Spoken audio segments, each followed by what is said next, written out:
listening to Houston Real Estate Radio. Every week we bring you news and information you can use on your next real estate transaction.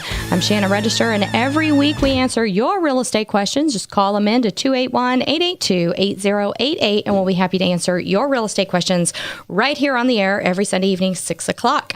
You can also tweet in your questions. If you're a Twitter user, you can use hashtag HRER, and we'll be happy to answer your Twitter questions as well. We like hearing from you and finding out what's important to you. You can also find us over on Facebook. During the week, you can get more information about real estate over on our Facebook page as well.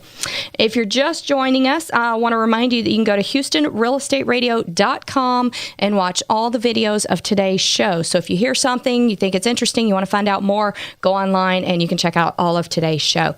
We've been talking about staging with Barb Schwartz. She's a mother of home staging. She's been talking to us about different things with staging your home, making sure it's ready to sell, giving you some great tips and ideas.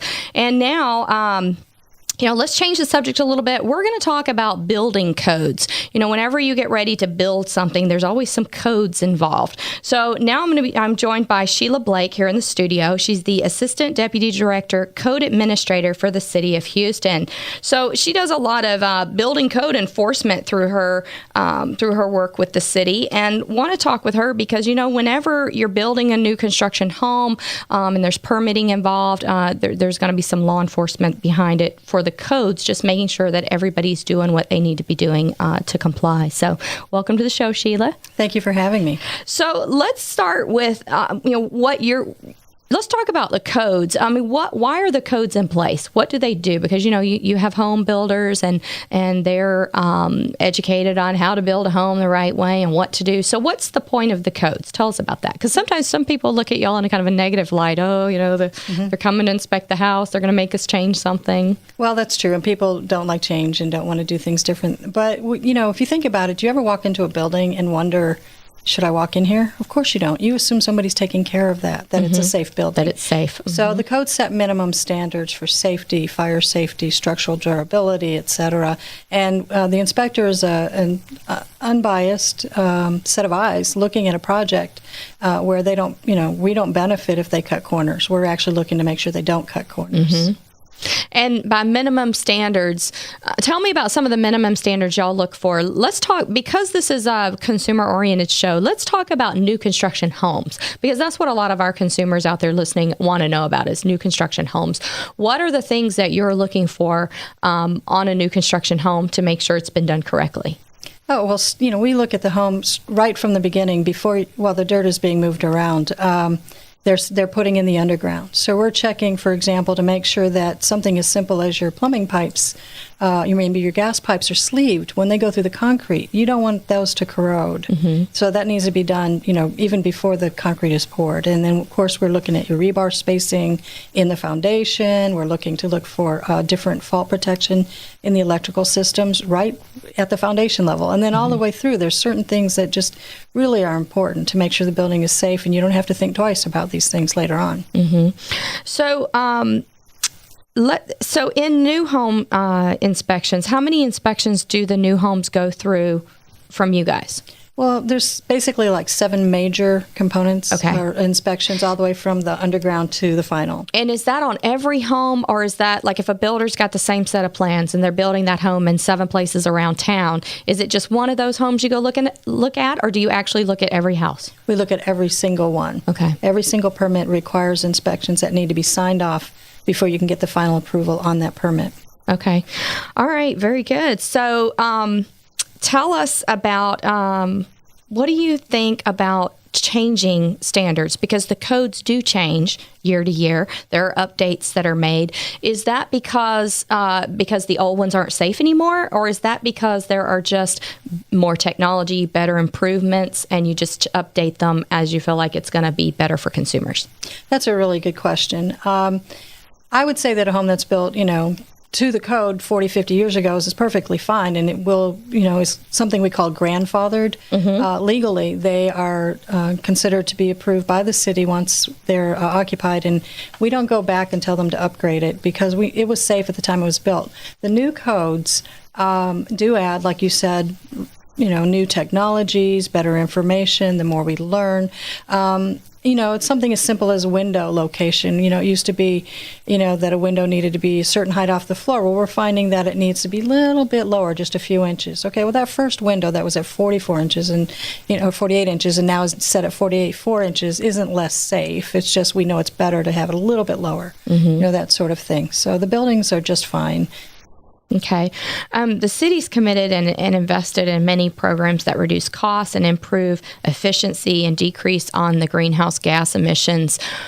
And we talked about that earlier in first segment too, that the buildings in Houston are getting more energy efficient. Do you think that that's important? Oh, yes. Energy efficiency is a cost that people want to minimize. After all, if you're operating businesses, you don't want to spend your money on the energy.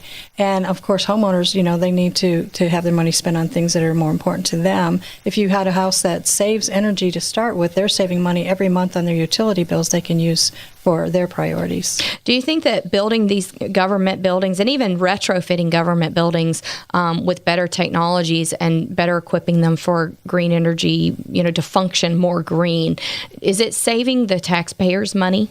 Absolutely. There's something called life cycle costing. You can throw something up cheaply, but then you might have very high expenses operating it later on. So looking at the life cycle of a building, most of these investments in technology pay back in just a couple of years. And so after they pay back in that couple of years, every single month you're saving money. And the city of Houston adopted a new building energy efficient code just recently, right? Just yesterday, City Council passed an increase to the efficiency of our residential energy code. 3 years ago, they made a commitment that each year they would reconsider a 5% increase. And working with our stakeholders in the industry, the Greater Houston Builders Association, for example, the Construction Industry Council, and some of the environmental organizations, we came together and we checked to make sure that they felt that the technologies were in place that we could make the next incremental step up, and we've done so. And the City Council passed that yesterday. So that's going to go into effect in February? Right, 30 days out, so that's February 7th. Okay, and so how does this benefit consumers? Well, I think the number one benefit, of course, is the savings on your electricity. The more energy efficient it is, the more it beats the basic codes in efficiency. It saves them money every single month. In fact, studies have shown that on a mortgage, the incremental difference that you pay monthly for that difference is actually paid back right away on your energy savings. As long as you're using smart features to accomplish it. And I think that's really important to know is that we have 4 different ways to comply, different paths. We don't say you achieve the energy this way. We just set the target and leave it up to the builders to determine how they're going to get there. So what are those 4 different paths? Well, one is, of course, programs like Energy Star. Those are already off-the-shelf programs. If people are participating in those, we honor them. The second one is called energy software and testing. There's several basic software programs. Some are free. And then doing some testing with it. Testing is required on the new home anyway. Testing of the ducts and the envelope. And the third way is something called option packages, where we give several options. I think there's 6 of them right now. You pick one of the packages, you do those 3 or 4 things, you're done. And these are things that are very simple: better windows, tighter insulation, things that people understand, radiant barriers, CFL lighting. So you pick a package, and that's how you achieve it, and that's an option you can use. And the last one was offered to us by the Greater Houston Builders Association this time around. They said, let's use a performance path. There's a new 2012 code that has not yet been adopted by the state. It's under consideration, and it's kind of equivalent to 15% better like the level we're at now. Let's use one of the paths, one particular path they selected from that as an equivalency that we would accept. We said, we looked at it, and it was vetted and accepted.